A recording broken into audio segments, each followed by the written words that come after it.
साहब, सुन लीजिए पहले। सैयद साहब, सुन ये लीजिए किताब का हवाला दे रहे। एक सेकंड विष्णु जी, मेरी बात सुन लीजिए। विष्णु जी एक सेकंड, अरे मेरी बात सुन लीजिए। विष्णु जी एक सेकंड रुक जाइए।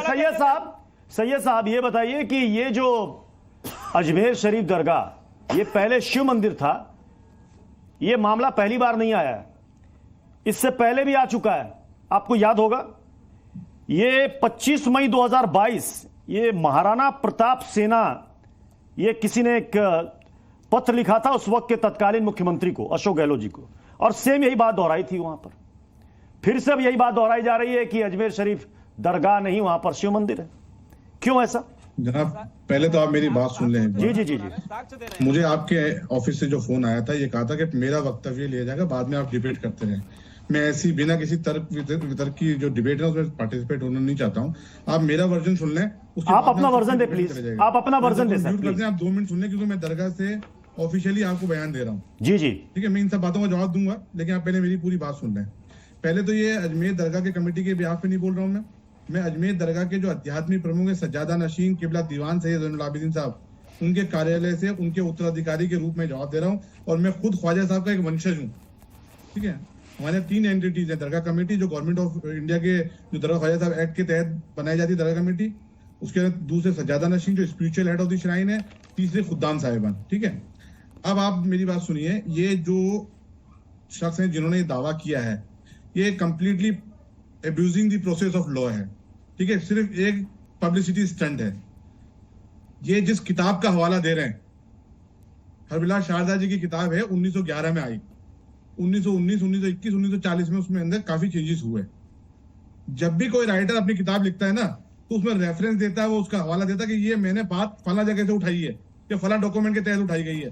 गरीब नवाज रहमतुल्लाह अलैह 1192 ईस्वी में हिंदुस्तान में आए, 1236 में आपका विशाल हुआ। उसके बाद में कई राजा रजवाड़े, कई मुगल शासक, कई तुगलक, कई खिलजी वंश के लोग राज करके जा चुके हैं। और जितने शासक हुए हैं उसमें हिंदू राजा रजवाड़े भी, यहाँ तक के मराठा भी, सबने अजमेर दरगाह शरीफ को सम्मान की नजरों से देखा है, यहाँ पर अपनी अकीदत जाहिर करी है। और दूसरी बात, अब हिंदू राजा रजवाड़े की बात करें, अजमेर शरीफ में गरीब नवाज या गुम्बद मुबारक के अंदर जो चांदी का कटेरा कहलाता है, वो 42,961 तोला चांदी जयपुर महाराज ने दी थी। ठीक है, अब दूसरी बात, ये व्यक्ति, मैंने इनके बारे में मालूमात करी, इनका आप भी सोशल मीडिया से इनका बैकग्राउंड उठा के देख लें क्या है। इनका कहना ये क्वीन विक्टोरिया का बर्थडे सेलिब्रेट करते हैं। ये क्वीन विक्टोरिया के इनका कहना यह कि मुगलों को उन्होंने भगाने में मदद करी थी। क्वीन विक्टोरिया भी अकीदत रखती थी गरीब नवाज के दरबार में, क्वीन मैरी का हो जाए गरीब नवाज के दरबार में। तो मुगलों के साथ साथ, मराठाओं के साथ साथ, राजपूत राजाओं के साथ साथ अंग्रेजों ने भी बड़ी अकीदत जाहिर की थी दरबार से। और सनातन धर्म के कई महान शख्सियत, कई धर्मगुरु, उनके लेख पढ़ ले गरीब नवाज के बारे में, इस दरबार के बारे में, सबने मान सम्मान की नजरों देखा है। आज तक इतिहास में इतनी किताबें लिखी गई हैं। आप सिर्फ अजमेर हिस्टोरिकल इंटरस्पेक्टिव जो हरबिला शारदा जी किताब है उसको कोट मत करिए, उसके अलावा लाखों किताबें गरीब नवाज के ऊपर मौजूद हैं। नहीं, ये तो कह रहे सैयद साहब, याचिकाकर्ता का कहना है कि अब ये कोर्ट को डिसाइड करने दीजिए।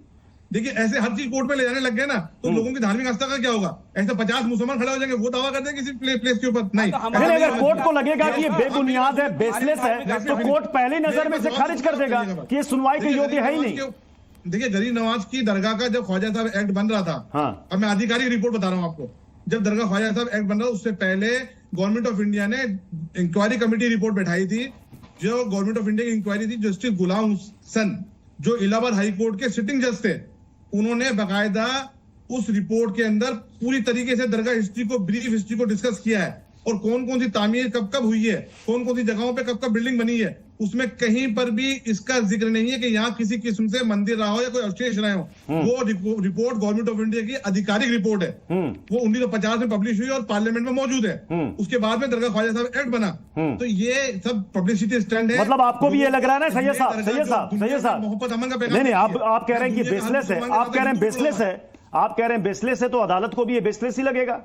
अगर अदालत में कल को कह दिया कि सुनवाई योग्य है ही नहीं, कौन मना कर रहा है? कोर्ट में जाए ना, मना नहीं कर रहा है, लेकिन ऐसी तंजीमों को रोकना चाहिए जो सिर्फ पब्लिसिटी के लिए है। इतने पवित्र धार्मिक स्थल के ऊपर उंगली उठाते हैं? आचार्य- कहां से लिया है तर्क वितर्क तुम? आचार्य विक्रमादित्य जी 800 साल का इतिहास है, सारा ये पब्लिसिटी के लिए किया जा रहा है, बड़े-बड़े सिर्फ पब्लिसिटी के लिए नहीं है। कभी ऐसा देखिए, भारत का इतिहास जो है ना, वो इस्लामिक जिहाद से रक्त रंजित है। ये आपको इसको कोई अस्वीकार नहीं कर सकता है।